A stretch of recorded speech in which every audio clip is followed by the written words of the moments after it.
جو انسان جہنم کے دروازے پہ کھڑا ہو لیکن دنیا میں وہ اذان کے کلمات دہراتا تھا اور اذان کے بعد کی دعا پڑھتا تھا، اللہ کے نبی فرماتے ہیں میرے لیے اس کی شفاعت حلال ہوگی اور میں اس کو جنت کے اندر لے جاؤں گا۔ ایک صحابی اللہ کے نبی کے پاس آئے اور بخاری شریف کی حدیث تو یہ کہتی ہے وعن ابی ہریرہ رضی اللہ تعالی عنہ عن النبی صلی اللہ علیہ وسلم ان اعرابیا اتى النبي صلی اللہ علیہ وسلم فقال دلنی علی عمل اذا عملته دخلت الجنہ۔ یہ ہے بخاری شریف کی حدیث کے الفاظ۔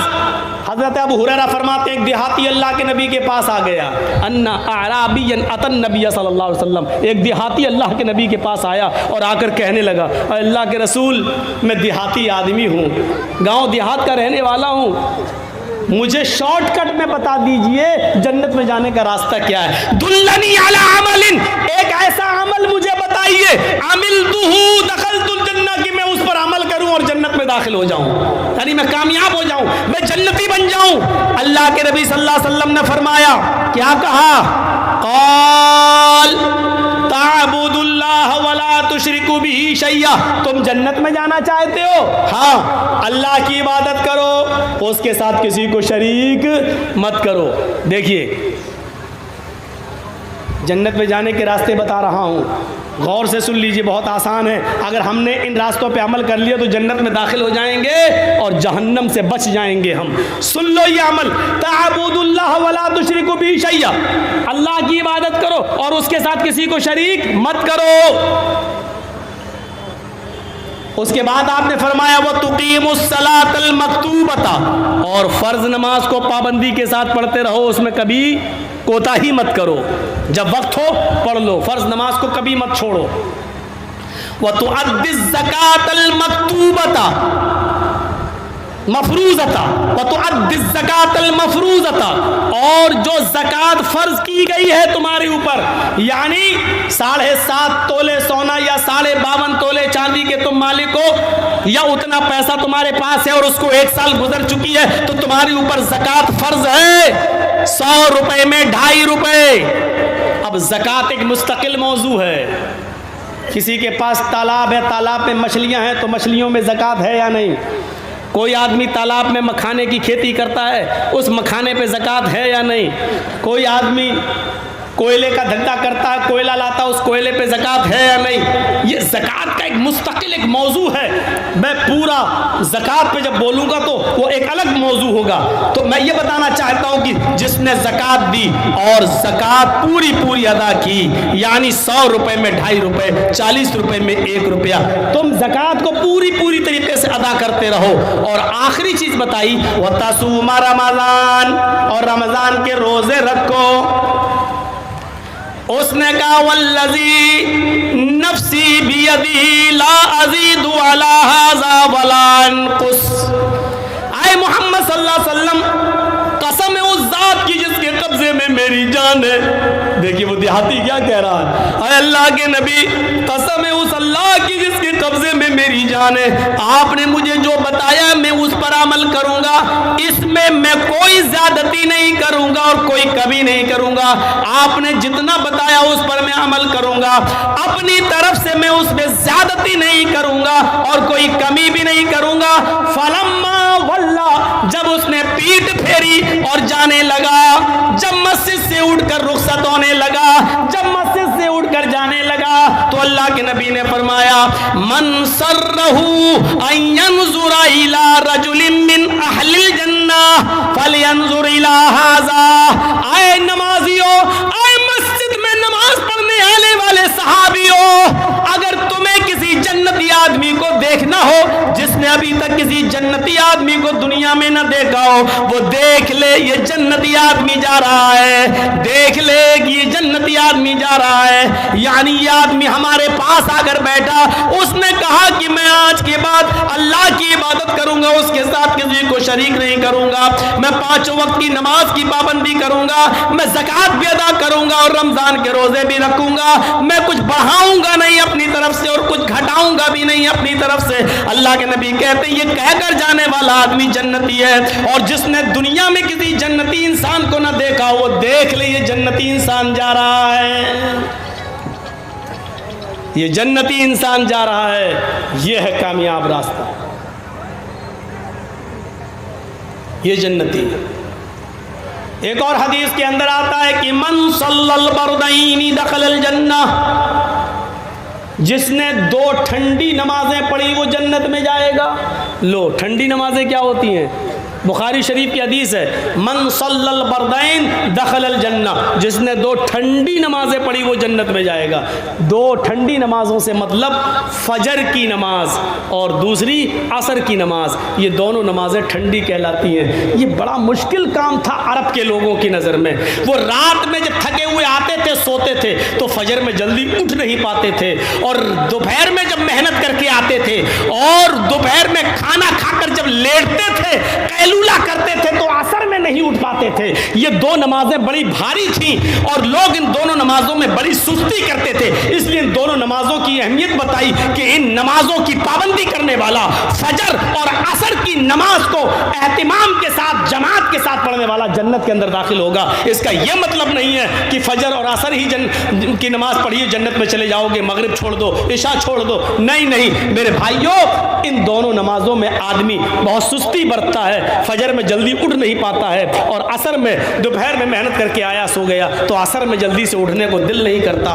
دوپہر میں بھی سونے کا قیلولہ کرنے کے عادی تھے وہ لوگ، اس لیے دوپہر میں بھی نہیں اٹھ پاتے تھے عصر میں، اور فجر میں بھی نہیں اٹھ پاتے تھے، اس لیے نیند سے اٹھ کر نماز پڑھنا مشکل تھا۔ اس لیے اللہ کے رسول نے فرمایا صبح بھی نیند کی قربانی دو اور عصر میں بھی اٹھو، دوپہر کے بعد سوتے ہو تو ادھر بھی نیند کی قربانی دو۔ جس نے نیند کی قربانی دے کر فجر اور عصر کی نماز کو پڑھا وہ جنت کے اندر داخل ہوگا۔ یہ جنت میں جانے کا ایک راستہ بتایا جو کامیاب مومن کی ایک نشانی ہے، کامیاب مومن کی ایک نشانی ہے، یہ راستے بتائے۔ آئیے ذرا معاملات پر آ جائیں، معاملات پر آ جائیں، یہ تو عبادت ہو گئی، معاملات پر آ جائیں اور دیکھ لیں ایک راستہ۔ اللہ کے نبی صلی اللہ علیہ وسلم نے غالباً ظہر یا عصر کی نماز پڑھائی، یہ مجھے شک ہے۔ اللہ کے نبی صلی اللہ علیہ وسلم نے ظہر کی یا عصر کی کوئی نماز پڑھائی، نماز پڑھانے کے بعد سلام پھیرا، السلام علیکم ورحمۃ اللہ، السلام علیکم ورحمۃ اللہ۔ اب اس کے بعد چہرہ کر لیا نمازیوں کی طرف، بیٹھ گئے، پڑھنے لگے تسبیح پڑھنے لگے۔ اللہ کے نبی صلی اللہ علیہ وسلم نے دیکھا ایک صحابی اٹھے، بھائی بہت سے لوگ نماز پڑھنے آتے تھے مسجد میں، ایک صحابی اٹھے اور وہ جانے لگے اپنے گھر کی طرف۔ جب وہ مسجد کے دروازے پر پہنچے، چپل اپل پہننے لگے، گھر کی طرف جانے لگے، تو اللہ کے نبی نے تمام صحابہ کو مخاطب کر کے کہا، من سرہ ان ینظر الی رجل من اہل الجنۃ فلینظر الی ھذا، جو آدمی کسی جنتی آدمی کو دیکھ کر خوش ہونا چاہے وہ دیکھ لے، یہ جنتی آدمی جا رہا ہے۔ پیچھے مڑ کر صحابہ نے دیکھا تو وہ کون تھے؟ حضرت ابو سعید خدری رضی اللہ تعالیٰ عنہ۔ تمام صحابہ سوچنے لگے کہ اتنی لوگوں میں، اتنے صحابہ میں اللہ کے نبی نے انہی کو جنتی کیوں کہا؟ شاید کوئی عمل ہوگا۔ دوسرے دن پھر نماز پڑھائی اور دوسرے دن جب سلام پھیرا تو پھر وہی صحابی اٹھے اور جانے لگے۔ اللہ کے نبی نے دوسرے دن بھی کہا جس نے جنتی آدمی نہ دیکھا وہ دیکھ لے، جنتی آدمی جا رہا ہے۔ تیسرے دن بھی آپ نے نماز پڑھائی اور نماز پڑھانے کے بعد جب سلام پھیرا تو پھر وہ صحابی اٹھے اور جانے لگے۔ اللہ کے نبی نے کہا جس نے جنتی آدمی نہ دیکھا ہو وہ دیکھ لے، یہ جنتی آدمی جا رہا ہے۔ صحابہ نے پھر پیچھے مڑ کے دیکھا تو وہی ابو سعید خدری۔ حضرت عبداللہ ابن عمر نے کہا 3 دن سے برابر اللہ کے نبی انہی کو جنتی کہتے چلے جا رہے ہیں، پتہ نہیں یہ کیا عمل کرتے ہیں۔ بھائی جتنی ہم نمازیں پڑھتے ہیں اتنی یہ پڑھتے ہیں، جتنا ہم روزہ رکھتے ہیں اتنا یہ رکھتے ہیں، جتنا ہم عمل کرتے ہیں اتنا یہ عمل کرتے ہیں، پھر ہم جنتی نہیں، یہ جنتی، ایسا کیوں؟ تو دل میں سوچا ہو سکتا ہے شاید گھر میں یہ کچھ ایسا عمل کرتے ہو کہ جس کی وجہ سے اللہ کے رسول نے ان کو جنتی کہا ہو اور جبرائیل نے بتا دیا ہو کہ اللہ کے نبی یہ جنتی ہیں۔ تو حضرت عبداللہ ابن عمر ان کے گھر چلے گئے اور نوجوانوں ذرا دیکھو ادھر، اور عبرت حاصل کرو ان کے جنتی ہونے کی وجہ کیا تھی، کتنا معمولی کام تھا، اور ہم اتنا معمولی کام نہیں کر پا رہے ہیں۔ حضرت عبداللہ ابن عمر جب ان کے گھر پہنچے تو فرمایا کہ میں تمہارے گھر رہنا چاہتا ہوں 2-3 دن۔ ابو سعید خدری نے کہا کیوں، کیا بات ہے؟ رہنے کو منع نہیں کر رہا ہوں، لیکن وجہ کیا ہے بتاؤ تو۔ کہا کہ میرے باپ سے میرا جھگڑا ہو گیا ہے، اور غصے میں گھر جانا نہیں چاہتا ہوں۔ میں چاہتا ہوں کہ 2-3 دن میرے باپ کو میری غیر موجودگی میں میری محبت کا احساس ہو جائے، پتہ چل جائے میں اپنے ماں باپ سے لڑ کے آیا ہوں، اس لیے میں آپ کے گھر رہنا چاہتا ہوں، میں اپنے گھر 2-3 دن جانا نہیں چاہتا۔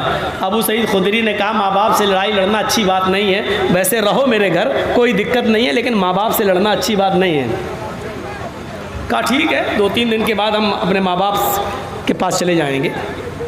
رہنا شروع کر دیا۔ اب رہنے کا مقصد تو کچھ اور تھا، لیکن 3 دن رہے، ادھر بھی کوئی خاص عمل دکھائی نہیں دیا۔ یار جتنا میں اپنے گھر میں نماز پڑھتا ہوں اتنا یہ بھی پڑھتے ہیں، تہجد کے علاوہ یہ کچھ پڑھتے ہی نہیں ہیں، تہجد کے علاوہ میں بھی کچھ نہیں پڑھتا۔ تو آخر کیوں اللہ کے رسول نے ان کو جنتی کہا؟ جب 3 دن پورے ہو گئے، جب یہ وہاں سے جانے لگے تو ابو سعید خدری نے کہا کیا بات ہے، ماں باپ تو آئے نہیں تمہیں بلانے اور تم جا رہے ہو؟ فرمایا اے ابو سعید خدری، میں اپنے ماں باپ سے ناراض ہو کر نہیں آیا تھا، میں نے آپ سے جھوٹ کہا تھا۔ اچھا، اور جب صحیح بات بتا دی تو اب جھوٹ کہاں رہ گیا؟ کہا میں تو صرف یہ دیکھنے آیا تھا کہ 3 دن آپ نے اللہ کے نبی کے پیچھے نماز پڑھی، اور تینوں دن جب نبی نے سلام پھیرا تو آپ اٹھ کے چل دیے۔ اللہ کے نبی صلی اللہ علیہ وسلم تمہارے باہر نکلنے کے بعد فرماتے تھے کہ جنتی آدمی گیا ہے، جس نے جنتی نہ دیکھا وہ دیکھ لے یہ جنتی ہے۔ میں نے دیکھا کہ تمہارا عمل ہم سے زیادہ نہیں ہے، شاید گھر میں کوئی عمل کرتے ہو، میں گھر میں تمہارا عمل دیکھنے کے لیے چلا آیا اور بہانہ یہ کیا کہ میرے ماں باپ مجھ سے ناراض ہیں، لیکن دیکھ یہ رہا تھا کہ آپ گھر میں کیا کرتے ہیں۔ آپ کا گھر میں بھی کوئی عمل ایسا نہیں ہے جو مجھ سے زیادہ ہو، جتنا آپ اپنے گھر میں کرتے ہیں اتنا میں بھی اپنے گھر میں کرتا ہوں، لیکن وجہ سمجھ میں نہیں آ رہی ہے۔ اللہ کے نبی نے آپ کو جنتی کہا، لیکن ہم لوگوں کو جنتی کیوں نہیں کہا؟ ابو سعید خدری کہتے ہیں واللہ عالم، اللہ ہی بہتر جانتا ہے، مجھے نہیں معلوم کہ اللہ کے نبی نے مجھے جنتی کیوں کہا ہے۔ ہمارا عمل تمہارے عمل سے کوئی زیادہ نہیں ہے، جتنا تم کرتے ہو اتنا میں بھی کرتا ہوں، لیکن ہاں شاید ایک چیز ہو۔ اب سنو وہ چیز، رام گھاٹ، رانی پترا، پورنیا اور ادھر ادھر سے آنے والوں، اب سنو وہ چیز، شاید ایک چیز جو میں کرتا ہوں وہ اور لوگ نہ کرتے ہوں۔ کہا کیا؟ کہا اللہ کے نبی جیسے ہی نماز پڑھانے کے بعد سلام پھیرتے ہیں میں اپنے گھر چلاتا ہوں، سنتیں اپنے گھر پہ پڑھتا ہوں، میں مسجد میں نہیں پڑھتا، اپنے گھر پہ پڑھتا ہوں۔ عبداللہ ابن عمر کہتے ہیں یہ بھی نہیں، کیونکہ سنتیں تو میں بھی اپنے گھر پہ پڑھتا ہوں۔ پھر کہا کہ ایک عمل اور ہو سکتا ہے۔ کہا کیا؟ کہا میں نماز پڑھنے کے بعد مسجد سے فوراً نکل آتا ہوں اور اپنے گھر آ جاتا ہوں، میں نہ تو مسجد میں فضول بیٹھتا ہوں نہ بازار میں بیٹھتا ہوں، میرے کانوں نے آج تک اپنے کسی مسلمان بھائی کی غیبت نہیں سنی، اور میری زبان نے بھی آج تک کسی مسلمان بھائی کی غیبت نہیں کی، نہ میں کسی کی برائی اپنی زبان سے کرتا ہوں، نہ کسی کی غیبت اور برائی کو اپنے کانوں سے سنتا ہوں۔ عبداللہ ابن عمر کہتے ہیں بس اے ابو سعید خدری، شاید یہی عمل ہے تمہارا کہ تم کسی کی غیبت نہیں کرتے، کسی کی برائی نہیں کرتے، اور تم کسی کی برائی نہیں سنتے، شاید یہی عمل ہوگا۔ پھر یہ مسجد میں آئے اللہ کے نبی کے پاس اور کہا اللہ کے رسول، ہم نے ابو سعید خدری کے گھر میں بھی دیکھا، ہمارا عمل ان کا نہ تو باہر ہم سے زیادہ ہے، اور ان کا عمل ہمارے عمل سے نہ تو گھر میں زیادہ ہے نہ مسجد میں زیادہ ہے. پھر کیا وجہ ہے کہ آپ نے ان کو جنتی کہا ہے؟ انہوں نے مجھے یہ وجہ بتائی ہے. اللہ کے نبی کہتے ہیں ہاں آئے میرے صحابیوں، ابو سعید خدری کے اندر یہی خوبی ہے کہ وہ نماز پڑھنے کے بعد پھر فضول نہ تو مسجد میں بیٹھتے، نہ بازار میں، نہ چوراہے پر. وہ کسی کی غیبت نہیں کرتے، کسی کی برائی نہیں کرتے، اور وہ کسی کی برائی بھی نہیں سنتے، کسی کی غیبت بھی نہیں سنتے. یہی وہ عمل ہے جس نے ابو سعید خدری کو جنتی بنا دیا ہے. مسلمانوں، جنت ہمیں بیٹھے بٹھائے مل سکتی ہے بشرط یہ کہ ہم اپنے مسلمان بھائیوں کی برائی اپنے منہ سے کرنا چھوڑ دیں، اور اپنے مسلمان بھائیوں کی جہاں برائی ہو رہی ہے اس کو اپنے کانوں سے سننا چھوڑ دیں. جب کسی کی برائی ہو تو اٹھ کے چلے جائیں. سلیمان ابن یسار بہت بڑے تابعی گزرے ہیں. سلیمان ابن یسار بہت بڑے تابعی گزرے ہیں. ان کی برائی کسی نے حاکم وقت خلیفہ وقت سے کر دی، اور کہا خلیفہ وقت سے کہ سلیمان تمہیں بہت برا بھلا کہتا ہے. خلیفہ کو غصہ آ گیا اور سلیمان ابن یسار کو بلایا، ادھر آؤ. جی کیا بات ہے؟ سنا ہے میں نے کہ تم پیٹھ کے پیچھے میری برائی کرتے ہو، تم لوگوں کے سامنے میری نفرت پھیلاتے ہو، تم غیبت کرتے ہو میری.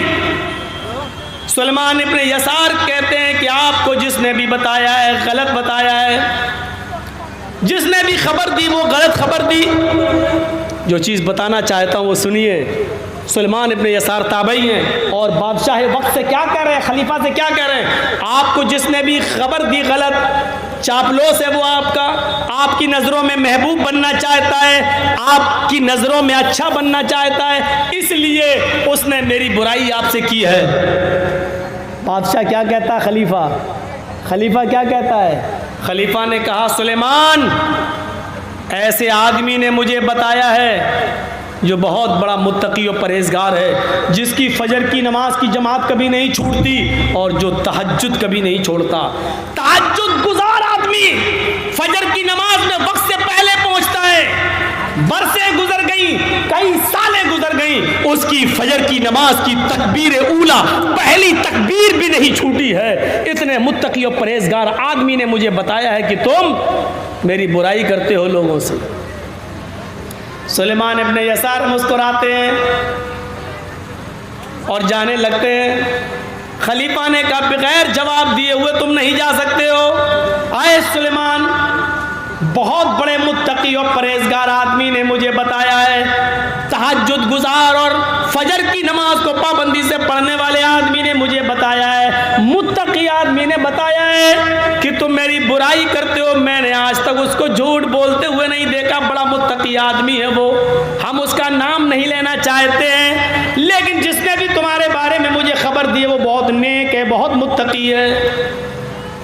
سلیمان ابن یسار دوبارہ مسکراتے ہیں اور کہتے ہیں خلیفہ وقت، آئے خلیفۃ المومنین، آپ کی نظر میں اگر کوئی متقی ہے تو بنا رہے، لیکن میری نظر میں وہ متقی نہیں ہو سکتا ہے. میں نے جناب محمد رسول اللہ صلی اللہ علیہ وسلم کو یہ فرماتے ہوئے سنا ہے، پیٹھ کے پیچھے برائی کرنے والا کبھی متقی نہیں ہو سکتا ہے، کبھی پرہیزگار نہیں ہو سکتا ہے. جس نے میرے پیٹھ کے پیچھے میری برائی آپ سے کی اور کہا کہ میں تمہیں برا بھلا کہتا ہوں، وہ متقی کیسے ہو سکتا ہے؟ میں نے اللہ کے نبی صلی اللہ علیہ وسلم کی زبان سے سنا ہے، چغل خور کبھی متقی نہیں ہو سکتا ہے، پرہیزگار کبھی چغل خور غیبت کرنے والا چغل خور کبھی جنت کے اندر داخل نہیں ہوگا. لا يدخل الجنت قطات، چغلی کرنے والا، پیٹھ کے پیچھے برائی کرنے والا کبھی جنت میں داخل نہیں ہوگا. جس نے میری برائی پیٹھ کے پیچھے کی ہے، جب وہ جنتی ہی نہیں ہے تو ہم اس کو متقی کیسے مان لیں؟